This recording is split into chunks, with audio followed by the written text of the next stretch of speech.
So when I got the little Harley running before, it didn't sound like it was running quite right.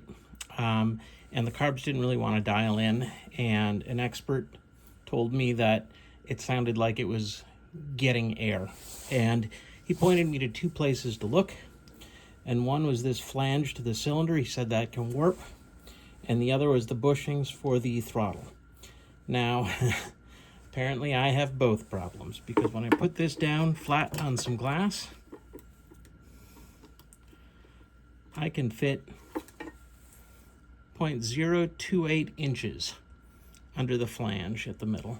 You can actually see the warp on the thing if you line it up. And this is my throttle. So there's a new bushing. I've got new bushings to replace this, and I have to figure out how to flatten this out. But hopefully that'll help the running problems an awful lot. I also have my new piston kit for it. So I've got to get that should take care of the piston slap I'm hearing. And I think we'll finally be done, because I think I will have touched about everything by then.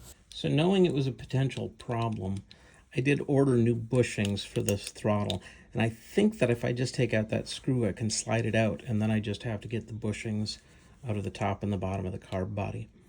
So I'm going to give that a shot.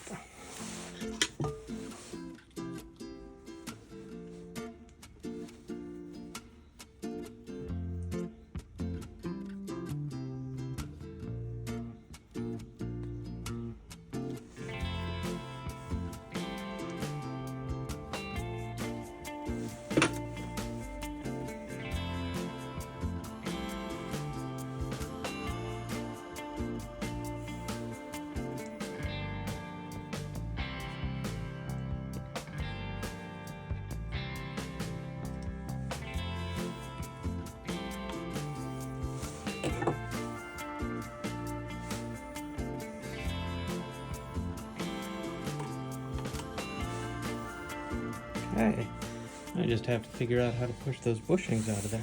Well, I was able to get the first bushing out by threading a tap into it, and then I was able to tap it out using a bolt, like a drip, on the other end. So now I'm going to do the other side, assuming I can get this thing to let go. And I might need to grab different pliers. Yeah, now I've got a new problem.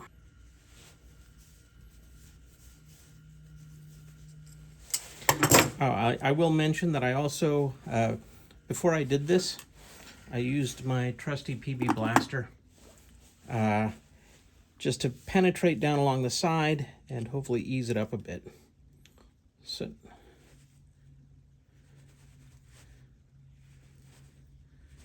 I think this one's going to actually pull out easier than the top one because it was looser.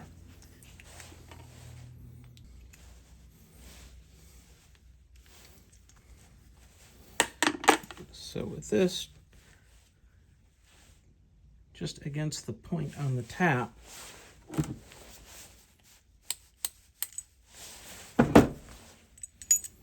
pushed out.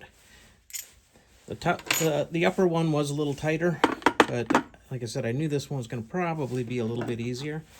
And so those are the old ones tapped out.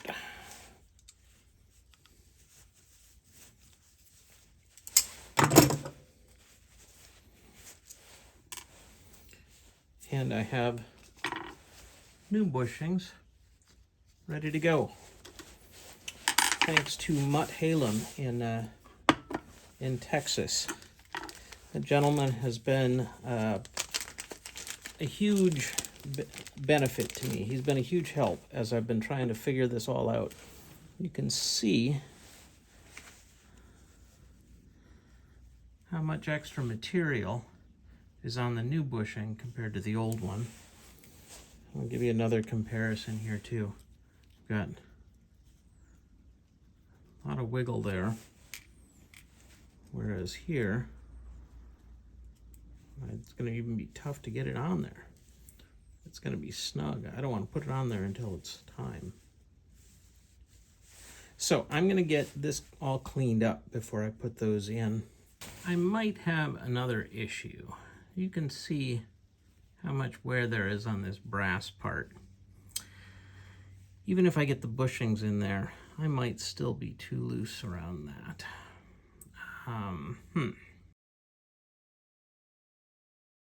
So while I'm trying to source my throttle shaft for the carburetor, I am going to remove the exhaust and the head so that I can get the cylinder off. I think I can get the cylinder off. I might have to clear some stuff out of the way.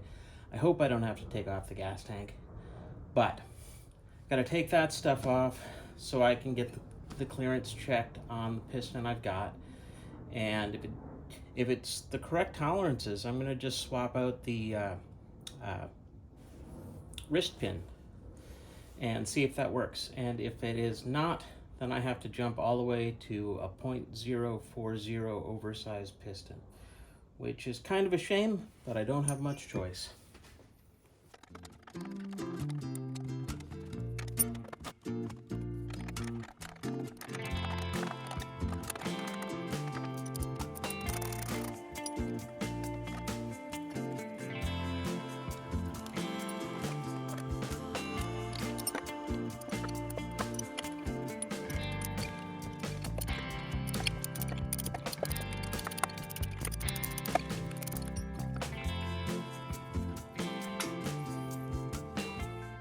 I can see that I am going to have to get the coil out of the way, but I'm still optimistic that it'll get off without having to take off the gas tank.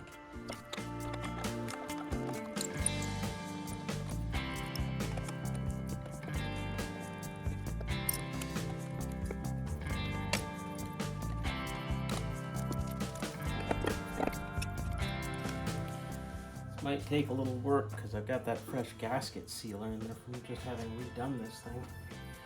So, I'm going to give it a think.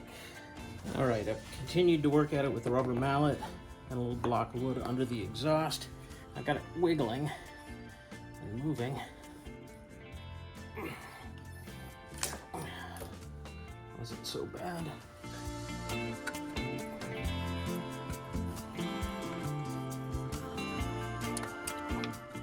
And shit, it won't come off with the gas tank on. All right, that means I've got to take the gas tank off. That gas tank is far more difficult to remove than I think it has any right being. But it is off now, and I can get the cylinder the rest of the way off. Just want to make sure I put some of my bolts back.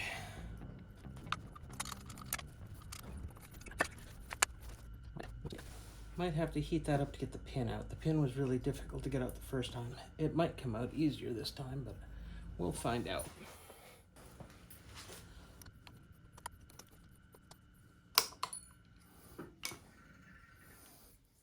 Got that.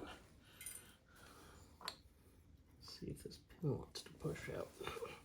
So I took the circlip out from the other side too, in the hopes that I could just push the pin through with a 10mm socket, but it's on there pretty snug, so I think I'm going to have to resort to heating it up. I think that's what you're supposed to do anyway.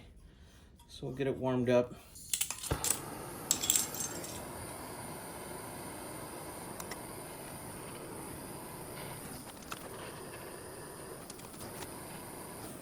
I'm never really sure how warm to get these things, and it always makes me a little nervous, so I err on the side of caution and do it gradually. Yeah, it's moving.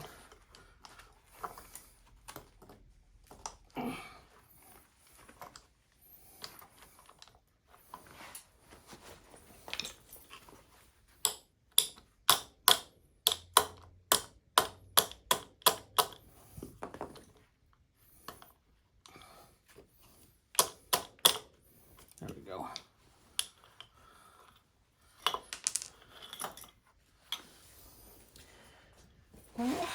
Now I get to take the piston to a shop and get their opinion.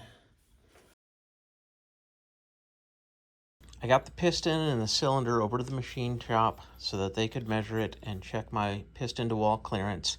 And it was so far out of whack that the machinist actually thought he had made a mistake.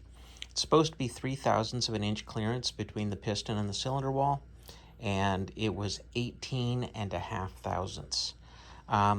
So I don't feel quite so bad about having to jump all the way up to that 0.040 oversized piston that I had ordered. I'm filming this a little bit after the fact, so I've already taken that cylinder to another machine shop to have it bored out. The one I took it to measure didn't have the equipment to do something that small. It took several weeks while I waited, but I got it back, and it's actually back on the bike over there, so that's a bit of a spoiler about what's coming next in the video.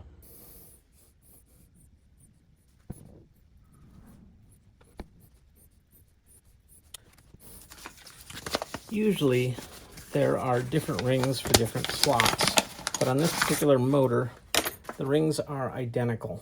So it doesn't really matter, it doesn't matter at all, which one goes where.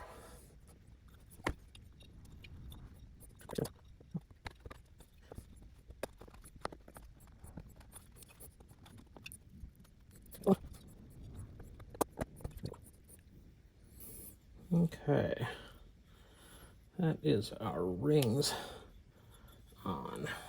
They're gonna go in this way with the pins towards the carbs, the back. So let's put some more assembly lube in here.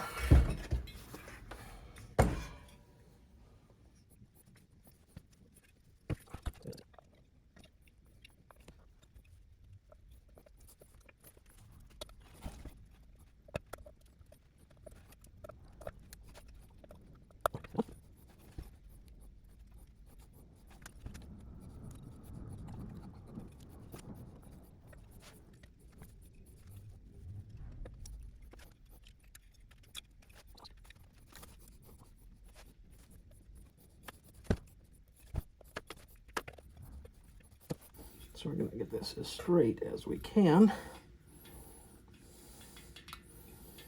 Okay, we've got a little wiggle room to play with there. We're going to see how tight the pin is.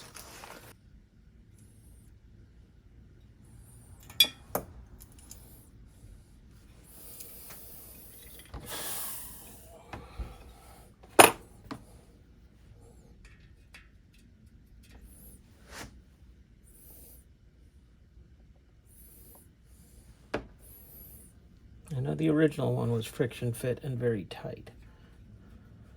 This one feels like it'll move much easier.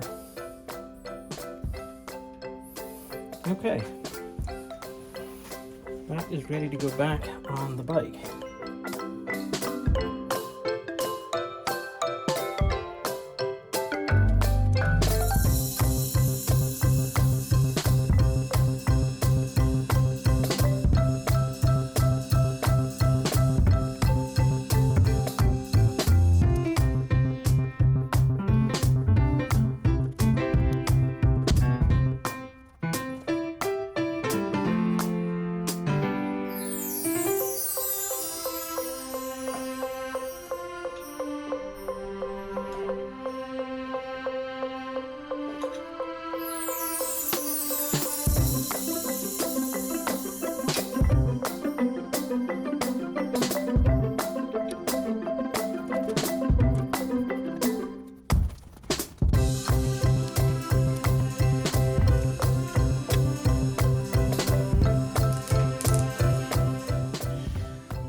Pin pushed in. Let me actually show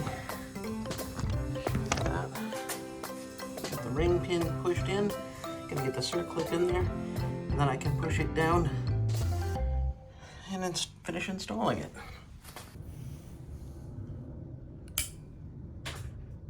Shit.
I am continuing to wait for my new throttle shaft, which I need to replace in the carb as well. But while I'm waiting, I'm going to try and level this off. And so I've got a flat piece of glass, and I've got some sandpaper. I'm trying to decide if I'm going to start as aggressive as 80, and I might as well just to make it go quick. So I'm just going to put that on the glass. You can see the circles forming from the high points.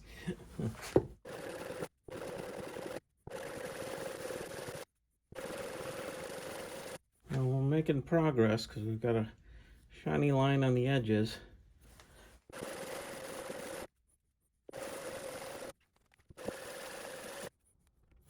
Well, it's already a lot better.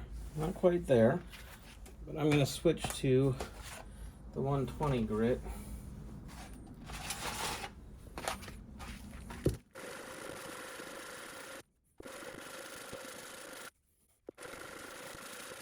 Whew, arm's starting to get sore. We're getting a lot closer, you can see. Looks like I might be favoring this side a little bit. As long as we get it flat, it won't matter. It feels so much better already.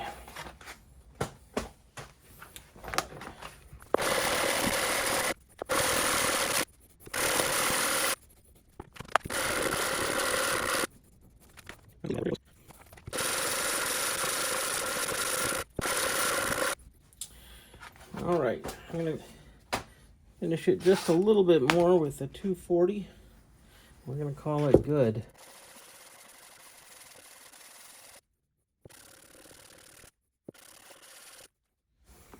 Yeah, that looks a lot better.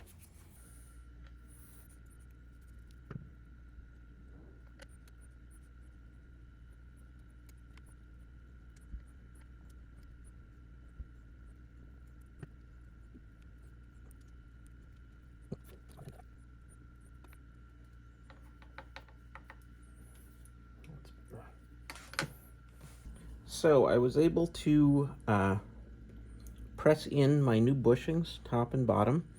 To keep them aligned, I actually used a drill bit that was just a little bit smaller bore and held that through and then kind of tapped them into place. And I just got in the mail my hand reamer. So I'm going to try and ream them out so that they're good to receive the throttle shaft.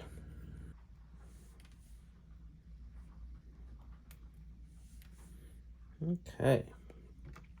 I don't know if cutting oil would normally be used with a reamer, but I think I'm going to get some just because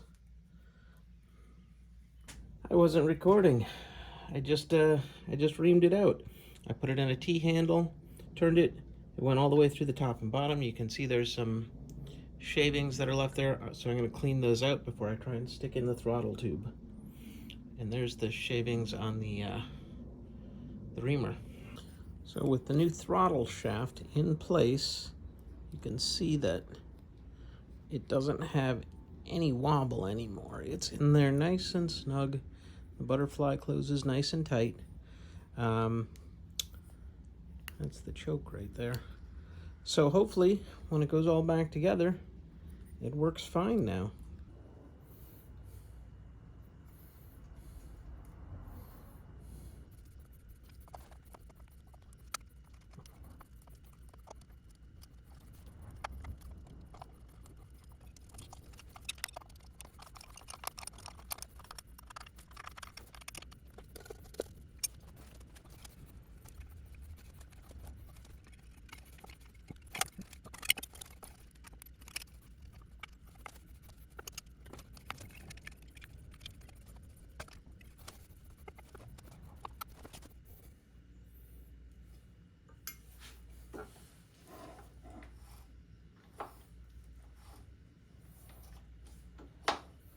So we've got fuel on, choke it, go to half open on the throttle.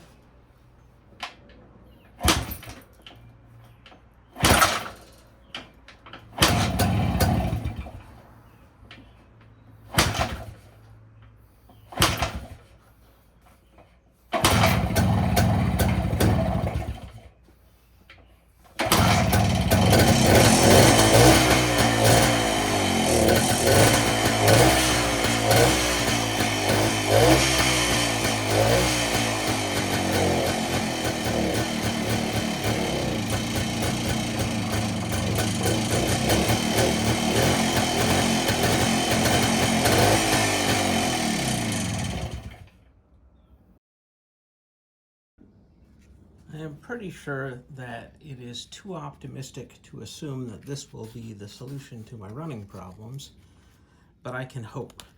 The needle, float needle and seat were pretty worn, so I managed to find a new old stock set at a reasonable price, which was kind of a miracle. Pretty cool, the old packaging. I almost hate to use stuff like this, but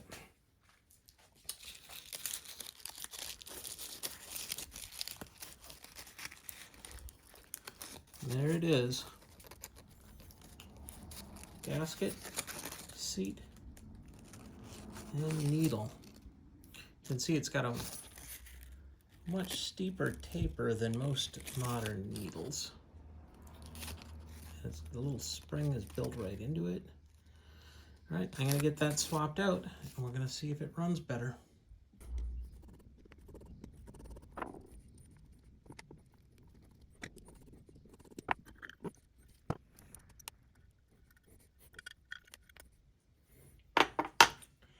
And you can see the wear. So the only screwdriver I had that was wide enough to get that was my impact driver, and it had a bit that fit in there snug enough to get that worked out. All right. Got that cleaned up inside the hole, so now we're going to put the new seat in.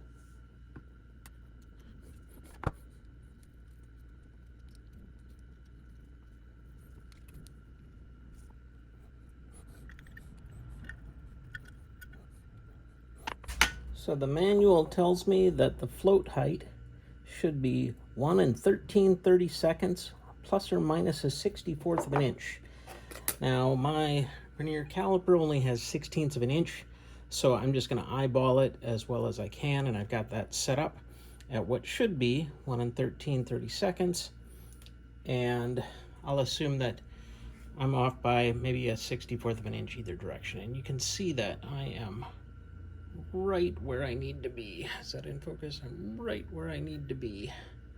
This side hits just a bit. So that should be good. I did have to squeeze the tang a little bit to get that number.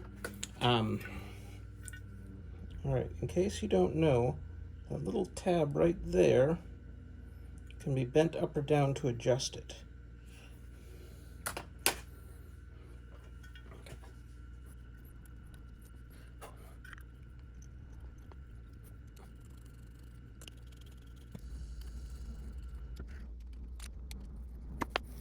All right, get it back on the bike and see if it helps.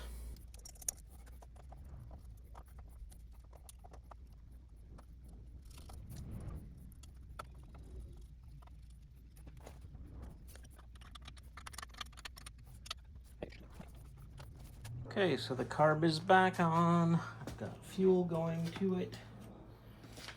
I'm going to give it some choke. Primer kick. I'm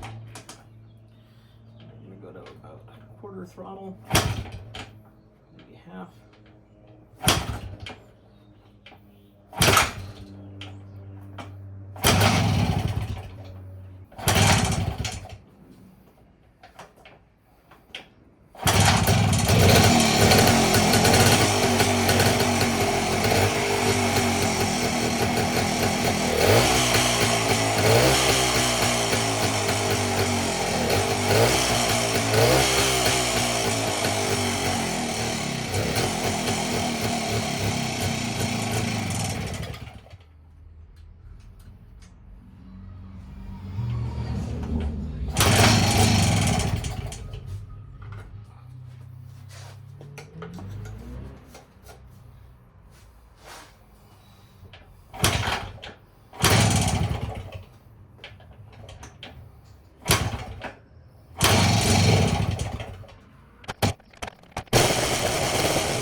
So I received from Mr. Mutt Halem a pair of leather packing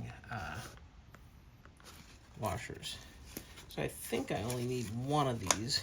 I think he just threw me an extra in case. All right, so there it is. And here is my needle. Get rid of that Teflon tape that I had put on there to try and fix the problem. There it is, clean. Maybe what I'll do is stuff it in there first with the nut.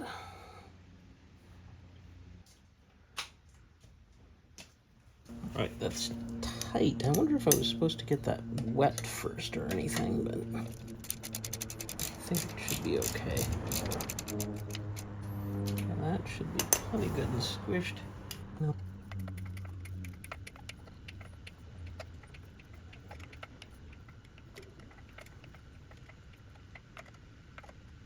All right, that should be gently seated.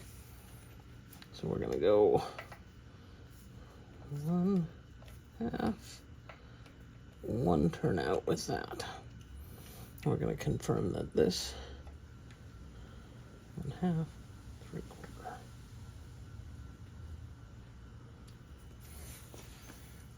And let's see if it runs any better with that in there.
Running better, but I've got a pretty bad so I've finally got it idling. It might be idling a little bit fast. Still sounds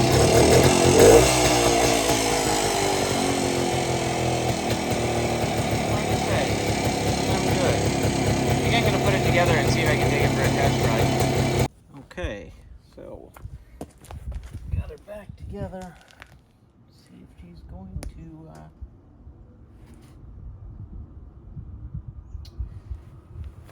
start an idle for us again. First, we're going to give her just a couple.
As always, thanks for watching.